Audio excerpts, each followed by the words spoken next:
નમસ્કાર મિત્રો, MS voice Gujarati YouTube ચેનલમાં તમારું હાર્દિક સ્વાગત છે.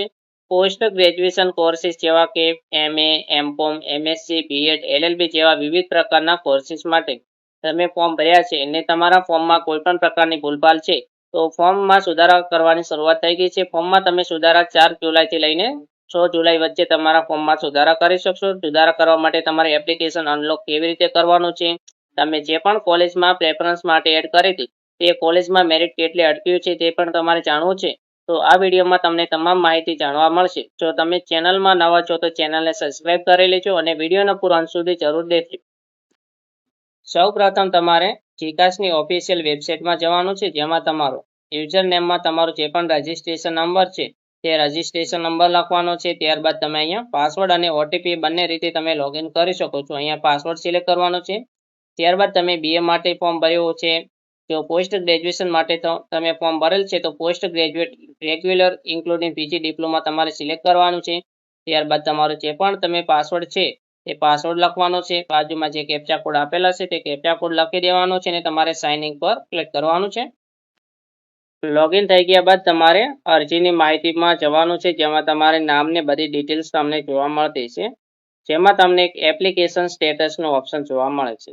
જે પણ વિદ્યાર્થી મિત્રોને ફોર્મ ભરવામાં કોઈ પણ પ્રકારની ભૂલભાલ થઈ ગઈ હતી તેવા વિદ્યાર્થી મિત્રોએ ફોર્મ અનલોક કરવા માટે અહીંયા જે બોક્સ આપેલ છે તેના પર તમારે ક્લિક કરવાનું છે. ત્યારબાદ are you sure two want to unlock your application form, તેમાં તમારે ઓકે પર ક્લિક કરવાનું છે. ઓકે પર ક્લિક કરશો એટલે OTP send successful mobile and email.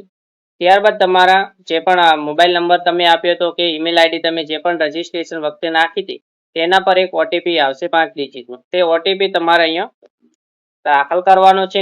OTP દાખલ થઈ ગયા બાદ તમારે અનલોક એપ્લિકેશન પર તમે ક્લિક કરશો એટલે તમારું ફોર્મ અનલોક થઈ જશે. ત્યારબાદ તમારે જે પણ જરૂરી સુધારા વધારા છે તે સુધારા વધારા કરી શકશો. જો તમારે કોલેજમાં કોઈ પણ પ્રેફરન્સ ચેન્જ કરવો છે તો તમે કોલેજનો પ્રેફરન્સ પણ ચેન્જ કરી શકશો, નવી કોલેજ એડ કરી શકશો, કોઈ પણ કોલેજ તમે ડિલીટ કરી શકશો. તમામ સુધારા વધારા થઈ ગયા બાદ તમારે એપ્લિકેશન ફોર્મ સબમિટ કરવાનું ભૂલવાનું નથી.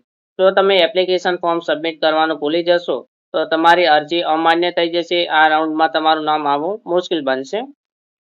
ત્યારબાદ ફોર્મ સબમિટ થઈ ગયા બાદ તમારે અહીંયા ચેક કરી લેવું ફોર્મ સબમિટેડ ઓકે બતાવે છે કે નથી. જો તમારે ઓકે સબમિટેડ ના બતાવતું હોય તો ફરીવાર તમારે ફોર્મ સબમિટ કરી દેવાનું છે. તેના પછી તમે જે પણ કોલેજો એડ કરી છે એ તમામ કોલેજની તમને અહીંયા વિગત જોવા મળશે. નીચે જશો એટલે તમારું મેરિટ કઈ કોલેજમાં બને છે તે કોલેજનું તમને અહીંયા નામ જોવા મળશે. તેમાં તમારી મેરિટ રેન્ક કેટલી છે, તમારી કેટેગરી રેન્ક કેટલી છે તે તમામ વિગતો તમને અહીંયા જોવા મળશે. જો તમારે કોલેજનું મેરિટ લિસ્ટ ચેક કરવું છે, કોલેજમાં કેટલી મેરિટ અટક્યું છે તે તમારે ચેક કરવા માટે પ્રવેશની ઓફરની માહિતીમાં જવાનું છે. જ્યાં તમને વ્યૂ મેરિટ કટ ઓફ પર તમારે ક્લિક કરવાનું છે. એટલે જેટલી પણ કોલેજ તમે પ્રેફરન્સમાં એડ કરી છે તે તમામ કોલેજનું અહીંયા મેરિટ લિસ્ટ જોવા મળશે. જેમાં સૌપ્રથમ જે મેરિટ માર્ક્સ લખેલા છે તે તમારી પર્સન્ટેજ લખેલા છે. ત્યાર પછી જનરલ કેટલું મેરિટ અટક્યું છે તે તમને જોવા મળશે. તમારી કેટેગરીમાં તમારે કેટલું મેરિટ અટક્યું છે તે પણ તમને જોવા મળશે. જો કોઈ પણ અપંગતા ધરાવતા વિદ્યાર્થીઓએ ફોર્મ ભર્યું છે તો તેમની કેટેગરીમાં અપંગતામાં કેટલું મેરિટ બને છે તે મેરિટ તમને જોવા મળશે. અહીંયા જે પણ વિદ્યાર્થી મિત્રોને જનરલ કટ ઓફ કરતાં તેમનું મેરિટ વધારે જોવા મળતું છે તે તમામ વિદ્યાર્થી મિત્રોને તેમણે જે પણ પહેલી પ્રેફરન્સ કોલેજ એડ કરી છે તે કોલેજમાં તમને એડમિશન મળી જશે. જે પણ વિદ્યાર્થી મિત્રોને જનરલ કટ ઓફ અને તેમની કેટેગરીના કટ ઓફ કરતાં તેમનું મેરિટ ઓછું બતાવે છે તેવા તમામ વિદ્યાર્થી મિત્રોને ટેન્શન લેવાની જરૂર નથી. હજુ પણ જીકાસ પોર્ટલ પર 2 થી 3 રાઉન્ડ બહાર પડશે અને તેમાં તમારું નામ જરૂર આવી જશે. જે પણ વિદ્યાર્થી મિત્રોને પહેલેથી ફોર્મ ભરવાનું છે અને તેમને ફોર્મ ભરતા નથી ફાવતું તો અમારો જે પણ વોટ્સએપ નંબર નીચે આપેલ છે તેના પર તમે તમારા ડોક્યુમેન્ટ મોકલીને ફોર્મ ભરાવી શકશો. જો આપેલ માહિતી તમને ઉપયોગી થઈ છે તો ચેનલને સબસ્ક્રાઇબ કરજો, કોમેન્ટમાં તમારો અભિપ્રાય જણાવજો, બીજા મિત્રોને વિડીયો શેર કરજો તથા આવી જ ઓફિશિયલ અપડેટ માટે અમારી એક વોટ્સએપ ચેનલ બનાવવામાં આવી છે જેની લિંક પણ આ વિડીયોના ડિસ્ક્રિપ્શન બોક્સમાં તમને મળી જશે. તેમાં તમે જરૂર જોડાઈ જજો. વિડીયો દેખવા બદલ આભાર.